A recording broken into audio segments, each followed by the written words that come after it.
Alors? On voit rien. Bonjour! Non. Ah, excuse-moi, man. À go, ok? 1, 2, 3, go! Bonjour! Ah, là, je l'ai fait. Donc aujourd'hui, on se retrouve pour l'épisode 3 de nos histoires paranormales. Mais cette fois-ci, petite variante, attention, c'est pas nos histoires à nous, ok? Mais en fait, il y en a juste une. Mais on s'est dit, aujourd'hui, c'est l'Halloween, ok? Va falloir en profiter un maximum et vous sortir du gros... On est l'Halloween. Donc, comme j'essayais de dire un peu au début, on a une histoire qu'on a trouvée sur le net et je la trouve vraiment excellente pour souligner... Ouais, c'est le conte à ma mère. Moi, je vais pas les raconter. Non, pourquoi? c'est ça. Hey, j'ai mal à la gorge. Tout, Non, il est juste vraiment mauvais. Bref! Ah? Ok. Dans le fond, l'histoire s'appelle Au revoir.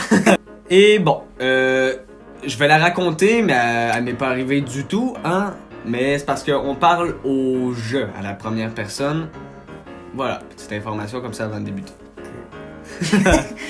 Donc, j'ai trouvé cette histoire dans le journal intime d'un vieux voisin décédé qui vit seul depuis des années. Putain, j'ai vraiment cru que c'était vrai. Je Non, suis un petit colon. ça Je suis commence parti. comme ça. Je suis un colon qui fait... Mais non. Donc, le voisin avait écrit justement « Je suis parti dans le rush pour récupérer mon fils à l'école. Le trafic était plutôt fluide ce jour-là. Rien sur ma route à part quelques feux rouges. Cela faisait pas mal de temps que j'attendais un feu rouge quand j'ai remarqué une femme. Je n'avais aucune idée de combien de temps elle s'était tenue debout là à me fixer. Mais une fois que je l'avais vue, je ne parvenais plus à regarder ailleurs. Elle me regardait comme une folle et agitait sa main vers moi en caressant les cheveux de la tête d'un petit garçon. Son petit garçon, son fils j'imagine, portait des vêtements larges, marrons et un masque noir de chèvre.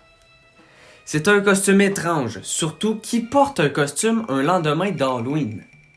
Lui aussi agitait sa main dans ma direction et me fixait à travers ce masque troublant.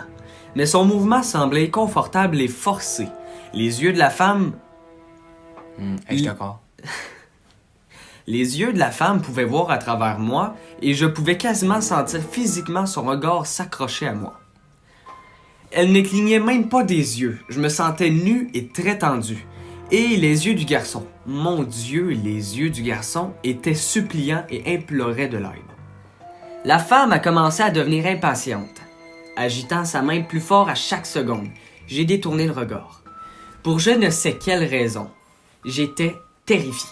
J'avais besoin de m'enfuir. Une fois le feu passé au vert, ce qui avait semblé durer une éternité, j'ai démarré. Ensuite, je suis arrivé à l'école et ils m'ont dit que mon fils n'était pas là. Ils m'ont dit que ma femme l'avait déjà récupéré. Je n'ai pas de femme. Ils m'ont remis une note en me disant qu'elle avait demandé à ce qu'ils me la donnent. Il n'y a pas de mots pour décrire ce que j'ai ressenti en la lisant. Ne dis pas que je t'ai pas donné une chance de lui dire au revoir.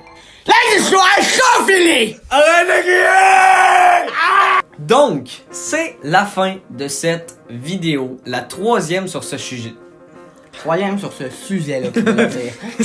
Merci Loulou! Bref, c'est pas parce que c'est la période du COVID qu'il faudrait se priver de passer une agréable journée d'épouvante, ok?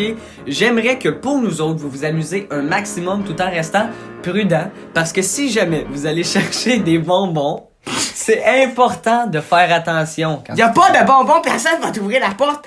Moi, j'ai déjà essayé, là. J'ai ouvert la porte. Hey, toi! Joyeux Halloween!